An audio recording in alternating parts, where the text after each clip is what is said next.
Célèbre ou anonyme, de plus en plus de voix s'élèvent pour défendre la condition animale. Jean-Marc? Simone? Des voix comme celle du maître de Jean-Marc et Simone. Jean-Marc, c'est trop gros. Mon chien. Il est magnifique ce bâton.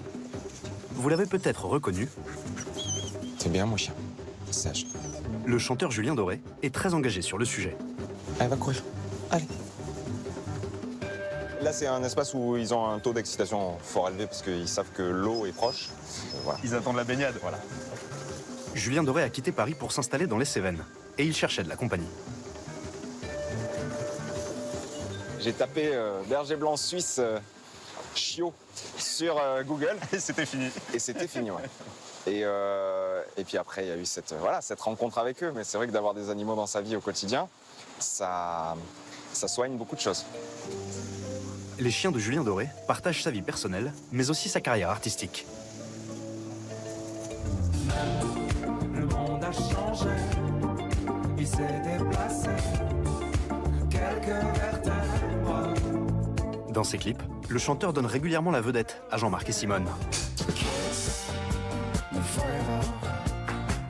Et ils sont loin d'être les seuls animaux à figurer à ses côtés. I need you so. En 2013, dans sa chanson Paris-Séchelles, il fait même jouer un vrai lionceau pour sensibiliser son public à la protection des animaux. Vous avez fait un clip avec un lionceau. Est-ce que c'est quelque chose que vous referiez aujourd'hui? Non.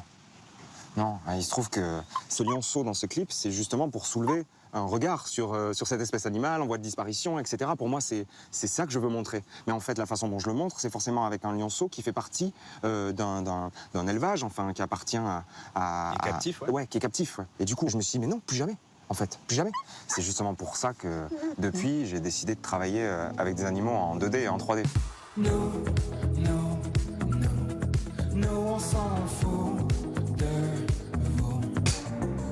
Des techniques d'animation qu'il utilise pour alerter sur les espèces menacées, comme ici, dans son dernier clip, Kiki.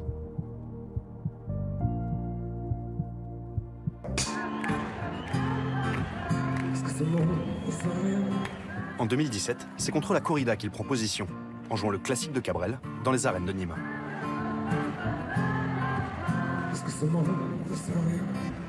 Tout un symbole. J'ai chanté une chanson de Francis, qui est la chanson sans doute une des plus importantes de ma vie, une chanson anti-corrida dans ces arènes à ce moment-là. Il y a un truc qui s'est passé dans les gens qui m'aimaient bien, qui étaient venus me voir et qui, pourtant, se mettaient à me siffler en disant « mais non ». Et ceux qui applaudissaient, cette émotion suscitée, quelle qu'elle soit, je veux dire, l'unanimité artistique, il faut arrêter avec ça. Ce qui vous intéresse, c'est de créer le débat, en fait. Et c'est pas que ce que je fais dans un clip, dans un texte de chanson, ou soit compris parfaitement, etc. Je m'en fous de ça. Et je veux pas être aimé de tout le monde. Ce qui compte, c'est que dans ce que tu fais, il y a un truc qui est déclenché chez l'autre. Cette prise de conscience l'a aussi poussé à modifier certaines de ses habitudes. Depuis 2013, il ne mange plus de viande. On se rend pas compte à quel point l'élevage intensif est d'une cruauté sans nom, et cette souffrance acceptée, c'est même pas toléré, c'est-à-dire c'est accepté du coup devenait pas possible au moment où j'avais la chance de pouvoir faire ce choix-là. Qu'est-ce que vous pensez du boulot qui a été accompli par certaines assos comme L214 pour que tout un tas de gens se rendent compte de ce qu'est la réalité de certains élevages intensifs, de l'abattage? Ouais, c'est des images, moi, par exemple, que je n'arrive pas à regarder, quoi.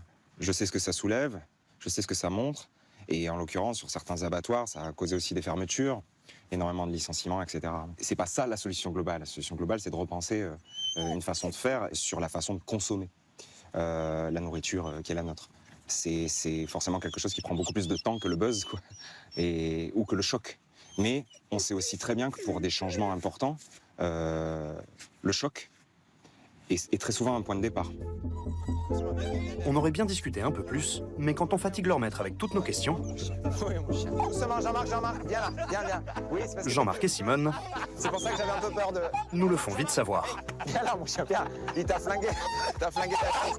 Désolé. Oui, viens là. Eh ben alors, Jean-Marc. Allez, va courir. Ah tiens d'ailleurs, au fait Julien, Pourquoi Jean-Marc et Simone? Et bien d'abord parce que ça leur va bien. Et puis parce que tout départ, je voulais les appeler Simon and Garfunkel. Ça m'a vite passé. Je me suis dit non, en fait, c'est bien lui aussi qu'il ait un prénom humain. Mais c'est un anthropomorphisme assez flippant de ma part, mais en même temps, ça s'arrête là, globalement. Ce qui est faux, parce qu'ils ont aussi un Instagram. Donc, on agit comme on peut, on fait comme on peut, évidemment, les excès sont toujours ridicules. Mais ça reste des chiens qui, comme tu le vois, n'ont pas de collier, sont dans la nature et ont une vraie vie de chien. C'est pas mes enfants, c'est des chiens. Je les aime fort, mais c'est des chiens. Et là-dessus, c'est justement dans ce dosage-là que tu arrives à être un très bon compagnon de vie avec tes chiens.